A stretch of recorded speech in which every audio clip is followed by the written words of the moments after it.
Hello, my favorite listener, and welcome to the world of Engine of War, a world where steam, spark, and faith collide in a constant struggle of supremacy. This show is a Rust Belt Studio production and will run every other Tuesday, opposite its running buddy, Mikey and the Garden Arch, a high fantasy hero's quest following 12-year-old Mikey, who on a lazy summer day in the early 90s finds himself in a very different world. Rust Belt Studio is also proud to present Into the Dark of the Woods, a horror anthology series told in 5-beat arcs, and it airs every Friday. Every arc is set in northern Michigan. You can support these shows in the normal ways, either via listening, subscribing, or sharing, or you can join us on our Patreon, where for just $2 a month you will get early and ad-free access to every public show Rust Belt Studios does. Now settle in. The show is about to start.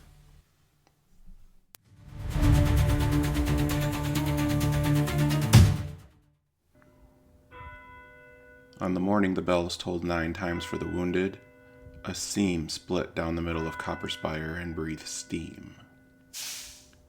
The city always breathed something. Steam, smoke, prayers. But today it exhaled men and metal. War wagons rattled over riveted plates, iron-shod wheels clapping like cold applause, and stretcher bearers ran with their jaws locked tight. High above, the guild pennants snapped, their copper color standing out against the sky, none of them white. No surrender here. Inside the Hall of Mercy, the air hummed with men who could make the air hum. The hall had been a cathedral before the Guild of Healers bought it and gutted it, replacing saints with lenses and stained glass with coil work. The long nave was now triage, rows of cots under vaulting ribs of iron. Incense had been traded for the sharp tang that followed the work of sparkers. The old altar had become a machine, an altar still, perhaps, if you were the sort of man who called Curran a sacrament. Kael was that sort of man. He moved down the line with his bench kit close, a focusing lens on a framed arm, a coil and copper cradle, and a simple glass reservoir to calm and meter what lived in his bones. The kit didn't make the spark. That was the secret and the reason the guild ruled a city. The gift was inside the men. The tools only drew it out, steadied it, and gave it shapes to wear. Easy, Kael told a soldier who wasn't listening. The boy's eyes were wide and wild, pupils knocked into the corners like marbles.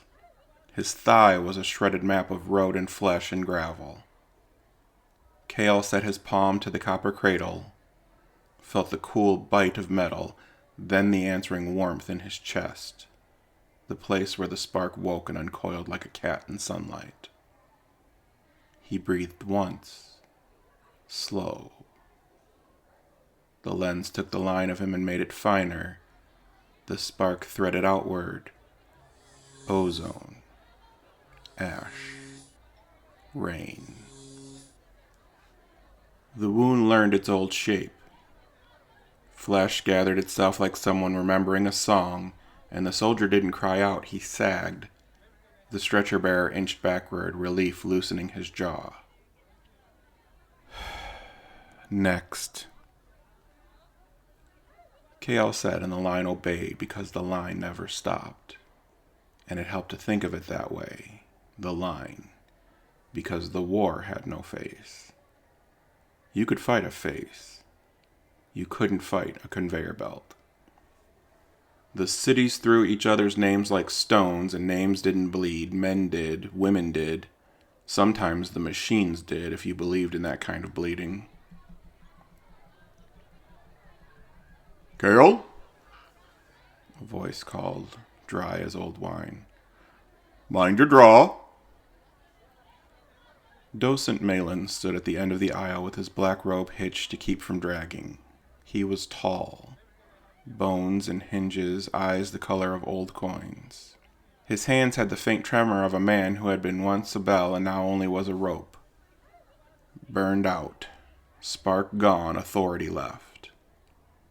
In the guild ladder it went professors at the top, rare men who still kindled in their age.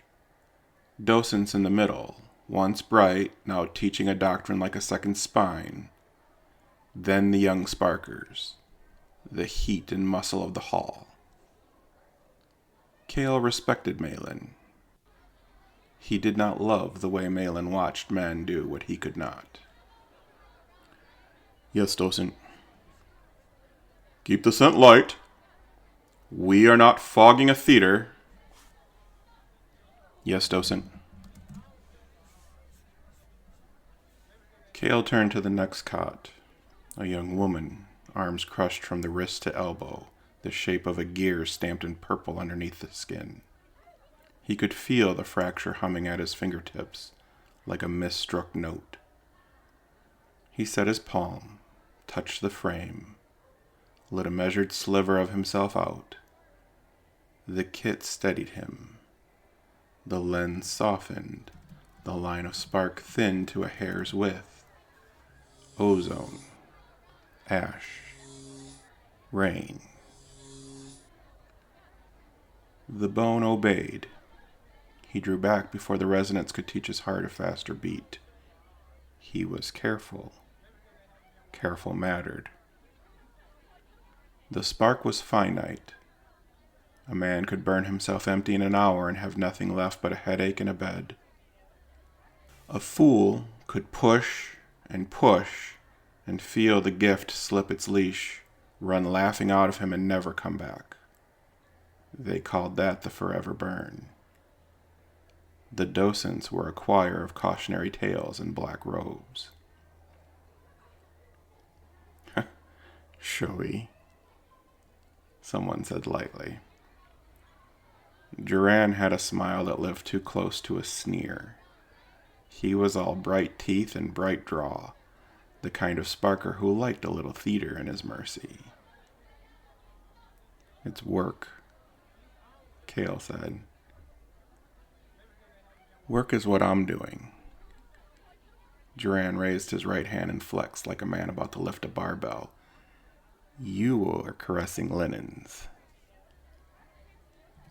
He stepped into the neighboring alcove without waiting for an answer.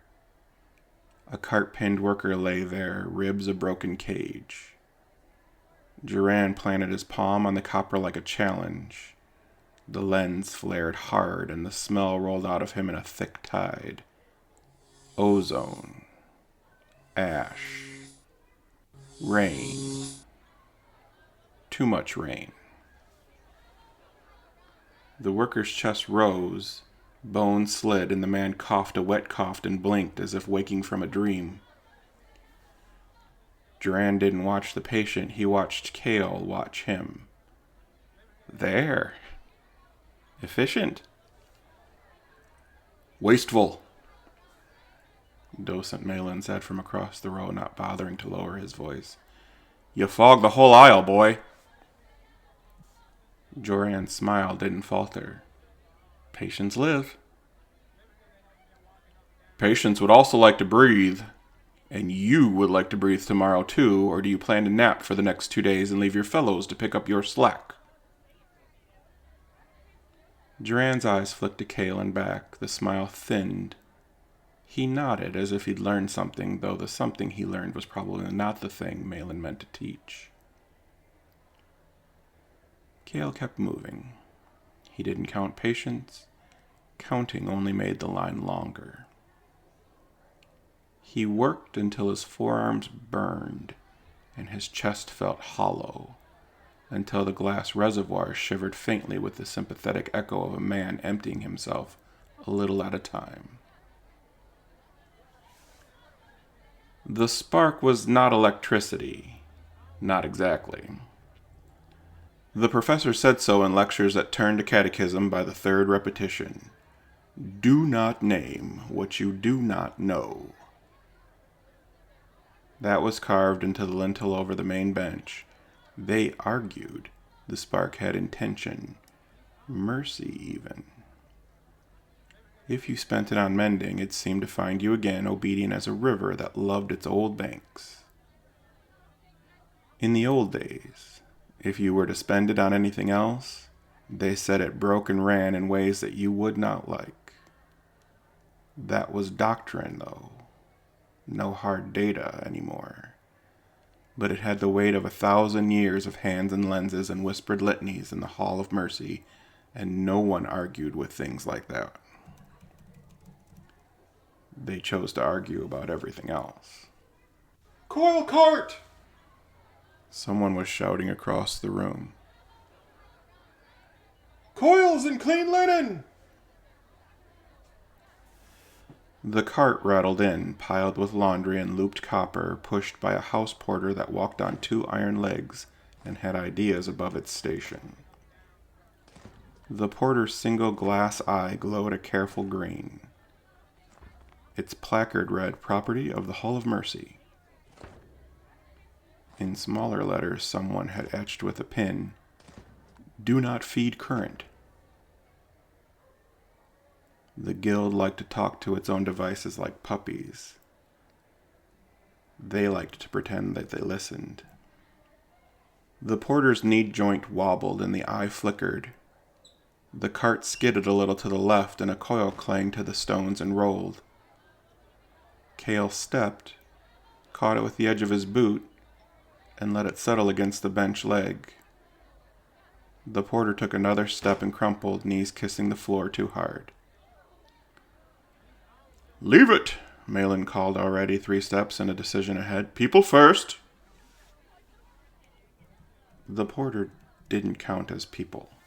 It counted as a problem. Kael told himself he agreed, and he moved to the next cot, but the machine's fallen shape kept hooking at the corner of his vision. The cart's wheel spun once, then stopped. A torn loop of linen hung like a tongue. If you spent spark on mending, it came back to you. He finished the cot. Another. The faint ache in the sternum bloomed and faded with each quiet draw. Across the row, Jorran worked quickly, neatly, with just a little flair in every gesture. He laughed once, low, at something an orderly said and made sure Kael heard it. Coil! You gonna count it? Kael slid the ring of copper under his bench with his heel. I think this one prefers men who don't smell like a storm. Boys, if the 2 of you would like to measure anything, measure how many you sent home able to hold a spoon. They ate standing up, hard bread dipped in broth that tasted of bones and thyme. During the pause, Docent Malin recited doctrine for the apprentices who still looked at their hands like miracles. 3 rules, he said, holding up 3 fingers that shook and then steadied, as if he refused to let the trembling be the last word. First, we do no harm. Second, we return what's broken to its intended shape. Third, spark is a gift on loan. We spend it only where mercy demands. If you have questions, the answer is already in Rule 3. An apprentice in the back, hair like kindling and eyes too eager, asked, What if mercy demands we stop the breaking before it starts? This is not a barracks, Malin said without heat. We repair the world, we do not design it. Jorran met Kael's eyes over the rim of his tin cup. He grinned, then made an invisible pistol with his fingers and clicked it once. A childish little pantomime he immediately made serious by not laughing at it. Kael said nothing. He turned back to the benches. He liked the work. Liking wasn't the same as agreeing with the rules that framed it. Someone rang the small bell for the porter cart. A polite tinkle lost in the din, and Kael glanced over without meaning to. The machine had been dragged to the side wall, propped against the cart it was meant to push. A streak of oil had written a black tear down its shin. Its glass eye watched nothing, or everything. No one could really tell. He didn't believe in machine eyes, he told himself again and again. Kael would tell himself many things. Afternoon lit the plane windows to white. Light made the coils wink like jewelry, and Kael's back hurt in a way he welcomed. The ache meant he had spent something real on something that mattered. He moved to the next cot and found a boy, not even old enough to shave, breathing in tiny, stingy sips. A loader had sat on him, the stretcher man said. Jorran flowed into the neighboring alcove, leaning into his cradle like a man taking a bow before the orchestra struck. "Raisha?" "No," Kael said. "Scared you'll lose, aren't you?" "I'm scared you'll win, and then sleep for a week." Kael set his palm, let the lens find the rhythm of his chest, then gave the boy's heart a nudge no one else could see. Ozone. Ash. Rain. The heart skipped for a minute and then caught, not in a grand leap, no stage thunder, just a stubborn thump strong enough to offend death. Kael smiled despite himself and drew back before the tug that always came a second after success could take a second tax from him. Jorran, unchastened, went hard on his patient. The scent thickened and the rib shifted under his hand. The man coughed red, then pink, then clear. Jorran's jaw clenched only at the end when the drain hit him. He covered it by rolling his shoulders and making a joke about preference in professors. Docent Malin watched them both and said nothing. His eyes did that old coin thing, no light and full of it at the same time depending on what you wanted to see. When the runner came from the boiler levels with soot on his cheek like a fingerprint, he went straight to Malin. "Docent, the bellows bank on 12 is sticking and the mechanic says we need a sparker." "We are not," Malin began and then closed his mouth. He looked down the nave at the cots and the benches and the boys doing what he could not. "Kael, go." Jorran lifted his cup in a small toast. "Send the careful one." Kael followed the runner into the hall's underribs. The corridor narrowed to brick and iron, the old cathedral bones knitted with pipes, valves, and levers with numbers and names. Heat lived here. The bellows bank on 12 sat behind a locked cage whose bars had been painted white once, then black, then white again, layers flaking like old decisions. The mechanic wore a leather apron and a permanent squint. "Bless me, they sent a sparker," he said cheerfully. "First time for everything, I suppose. This one stutters, see? Makes the boilers hiccup. Bad for flow, worse for my temper." Kael set his palm to the housing and the kit's coil to his wrist. A feel-only touch, not a channel yet. Heat pressed back, and beneath it there was not a beat, a stumble, maybe a dragging heel. "May I?" He asked the machine out of habit and then smiled because he didn't know if he was asking permission from something that could give permission back. But, to its credit, the machine that worked the bellows seemed to nod. Kael let a thin line of himself out, thinner than a hair, just enough to teach the bellows what smooth felt like. Ozone. Ash. Rain. The stutter evened, and the mechanic's eyebrows climbed like birds. "Well, I'll be broken twice. She likes you.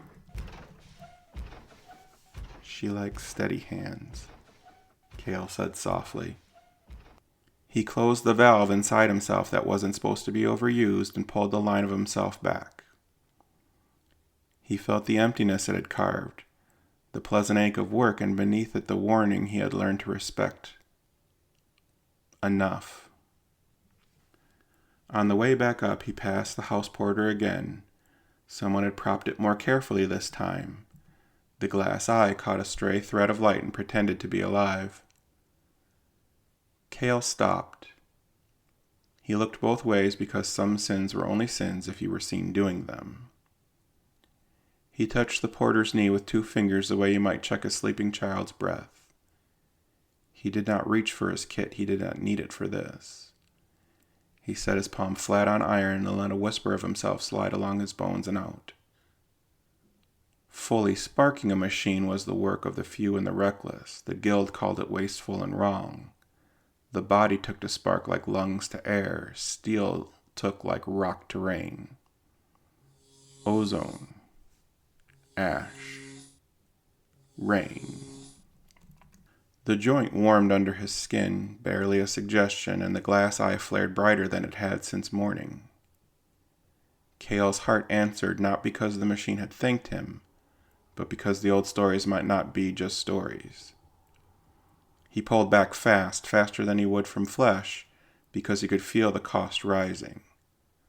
The whisper became a tug, and the tug wanted a second, maybe a third. Kael stopped before the greed set in fully. Kael! Bench! Yes, docent? He didn't look at the porter again, but he could feel Malin's eyes measuring what he hadn't quite done. Kael returned to the nave, and the bells tolled 11, as if the city kept good time, as if the days could be measured in even slices. The cot's empty and filled again, and Kael mended what he could, and held back on what he could not or should not. Jorran worked noisier than he needed to and forced himself to swagger when the drain set his hands trembling. The apprentices watched the boys like watching a knife thrower. When dusk finally bled into the windows and a hush fell that wasn't quiet so much as thinner noise, men slept on cots because they were allowed to, and on benches because they weren't. The hall smelled like a coming storm. Close the west doors, Malin told an orderly. No, the west.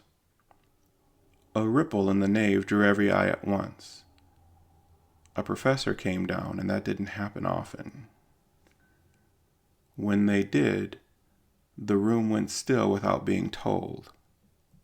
Professor Thane, white hair like iron fillings, hands still steady as plum, stepped between benches and made the smell of spark without making any, the way a king makes the idea of a crown even when his head is bare. He paused at Kael's station, glanced once at the kit, once at Kael's face, and then at the air. Light hand, the professor said, which, in the language of the hall, could mean praise, warning, or dare. He moved on, letting his robe brush Jorran's sleeve as if by accident, and Jorran's chest swelled. Malin's jaw worked once and then set. When the professor disappeared into the administrative dark, the hall began to breathe again. The porter scrubbed the benches, and they hung the lenses in their racks where they looked like holy plates. Jorran leaned on his elbows and stared at the scars in the wood as if they might teach him the trick of not needing anyone. Tomorrow. We trade patience. I take your quiet ones, you take my hard cases. We'll see who wins. Why? Kael had asked. We have to give the docents something to measure.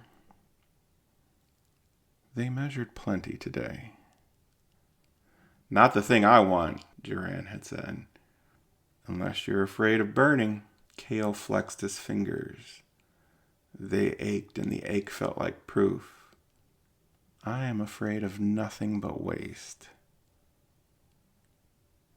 Then stop wasting talent. We'll see you at the bell. Kael wiped his palms on a towel that smelled faintly of lye and old sweat. He picked up that coil that had rolled to his boot in the morning and turned it in his hand. There was a burr on the inner ring, a snag from an apprentice's daydream. He smoothed it with his thumb, not because he could fix it, but because his hands had never learned how to leave flaws unsoothed. He slipped the coil into his pocket. Inventory, he told himself. He would list it in the morning, if anyone asked. He stepped out into the early night. Copperspire exhaled again. Steam rose off the river in sheets like unrolling maps. Far to the south, past the brick line where the city gave up and the wilds took over, a thin stitch of smoke drew an arrow across the sky. It pointed toward a rumor people had started calling the City of Bots. Kael did not think about that long. He thought about bread and sleep, and the fact that his chest felt hollow in a way that was not entirely unpleasant, but also deeply unsettling. Behind him in the Hall of Mercy, a house porter's glass eye flickered once, bright, and then went still. The bellows bank purred steady as a heartbeat, and a boy under a blanket breathed softly. A city can only exhale so many times before something inside it learns to breathe on its own.